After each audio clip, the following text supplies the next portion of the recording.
In this video, I'm going to talk about finite state machines, also sometimes called just simply state machines. These are also sometimes called state automata or finite state automata, which is kind of just another way to say machine.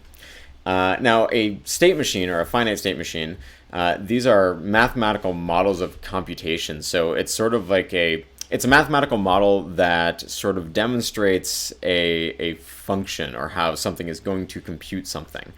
So these finite state machines are comprised of a few different components. The first component is states. And then the second component are transitions.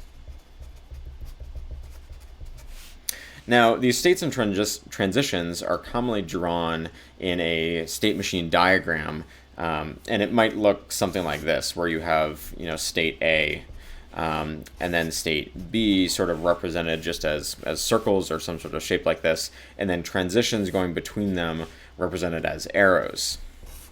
So in this state machine here, I have two states, A and B, and then I have these two transitions which go back and forth between A and B, right?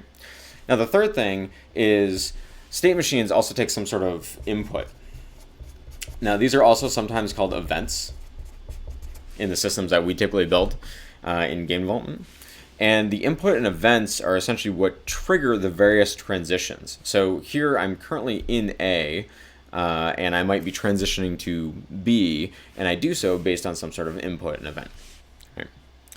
Now, one thing to note about finite state machines is the way that these sort of operate is that you are always in one given state at a time. You're either in state A or you're in state B, and you're never in multiple states. So you can kind of think about this as like, I'm currently operating in this mode, and then based on various input or based on various events, I might follow various transitions to go to a different state. Right. So let's put sort of an abstract example here, and then we'll do a more concrete example. So we could actually build this state machine into something that is determining whether there is an odd or even number of zeros and ones inside a input string like this. And the way that we do that is we'd say, well, here's our input here, zeros and ones. So our events or our input can either be a 0 or a 1. And we're either in state A or state B. And we could say if we are in state A and we encounter a 1, let's transition to state B. Now, if we're in state B and we encounter a 1, let's transition back to state A. And if we're in state A and we encounter a 0, let's do nothing or stay in state A. And if we're in state B and we encounter a 0, let's do nothing or stay in state B, right? Now, if we say that this has an initial state, like this, where when this machine starts operating, or when we start reading the input, the initial state of this entire thing, if we say that it starts in state A, now we've built a machine that will determine whether or not there's an odd or even number of ones in this input string, right? So you kind of see how this would operate, where we'd start in state A, and which would essentially be our even number, and we would look at 0 and say, okay, well, we're going to transition to A and do nothing. Then we look at 1, and so we transition to B. B is sort of, when we're in this state, is representing that we've read an odd number of ones. We look at 1 again, and it transitions back to A. Now we've read an even number. We look at 0, transitions to A again, 0, transitions to A again. We look at 1, transitions to B. Now we've read an odd number. 1 transitions to A, 0 transitions to A, and just stays here, right? So this state machine here is actually, based on this input, it's detecting whether there is an even or odd number of ones, right? Now, sometimes you might also see state machines drawn out as sort of a table. You'll see something like this where you say, here's A and B, and then based on the given inputs that we have, so 0 and 1, which are the various events that we can get from this sort of input string, A, when it's given 0, will do nothing, right? So you might just see like a dash, or you may see the letter A there saying it's just transitioning to itself. A, when it encounters a 1, is going to transition to B.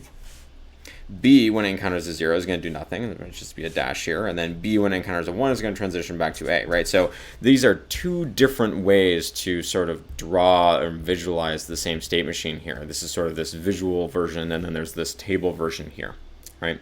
So let's do one more example. So let's do one that is closer to what we're going to be working on in game development, in game AI. Say we have a bad guy that walks around our scene, and our bad guy is currently doing one of three things. It's either patrolling the enemy fort, it is running away from an enemy, like from the player, or it is chasing after the player, right? So there's three potential states that this AI would be in, right? So there's patrol, there is run away, and then there's chase. We're going to chase after the player, right? And these three states, our AI is currently doing one of these three things at any given time, right? And these are the various states. Then we'd have the various events or the various input into our AI system. So we could say that sees the player, right? Maybe one, right? So here's the various events that we might process. So if they see the player, what are they going to do? If they are fired upon, right? So if they are fired at, then what are they going to do? And then maybe just some amount of time elapses. So here's three different events and three different states, and we could build out and design sort of what the AI for our game is going to look like based on these events and based on these three states that we have desired for our AI. If they're patrolling and they see the player, we want them to chase after the player, right? So I'm going to represent this as an S, represent this as an F, represent this as a T, right? So if they're patrolling and they see the player, they're going to chase after the player. If they are patrolling and they are fired at, they're going to run away. If they are patrolling and some amount of time elapsed, then they're going to do nothing. They're just going to keep patrolling, right? If they are running away and time has elapsed, then we'll say we're going to go back to patrolling. If they are running away and they are fired at, they're going to keep running. And if they're running away and they see the player, then they're just going to keep running, right? So that might commonly be denoted like this, with one transition with two events tied to it. Either they're being fired upon or they see the player. Now in the chase state, if they see the player, they are probably going to continue chasing, right? So here's the transition for if they see the player. If they are fired at, maybe they just start running at this point, and so put an F there.